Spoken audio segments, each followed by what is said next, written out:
Nous allons donc voir comment s'est mise en place l'économie sucrière et l'esclavage au Brésil au XVe et XVIe siècle. Pour cela, nous allons d'abord essayer de comprendre pourquoi le Brésil a subi cette mondialisation. Nous verrons avec ça la mise en place du commerce triangulaire, puis nous examinerons les conditions de vie des esclaves, et pour finir, nous observerons comment se sont organisées les plantations de canne à sucre. La découverte de l'Amérique a créé un besoin de nouvelles ressources pour l'Europe.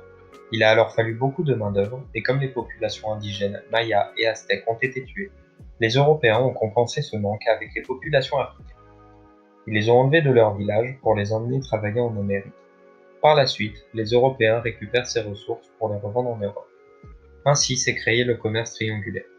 Lors des trajets pour atteindre le nouveau continent, notamment vers le Brésil, les esclaves sont entassés dans des bateaux comme le Brooks. Étant quasiment 600 par étage, les hommes ne pouvaient pas bouger. Le trajet en mer était très long. Cette époque, les cartes étaient peu fiables et les GPS n'existaient pas. Des mois entiers sur l'Atlantique sans eau ou nourriture, avec des gros problèmes d'hygiène, beaucoup mouraient de maladies comme le choléra ou encore le scorbut. Ensuite, une fois au Brésil, les plantations étaient organisées de cette façon, avec la maison du maître, les cases des esclaves, le moulin à eau, l'église et enfin les champs de canne à sucre.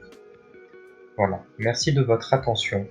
Ce travail a été fait par Maxime Lamiel, Mélanie Daniel Lafont, Édouard Bonfils et Arnaud Lamy.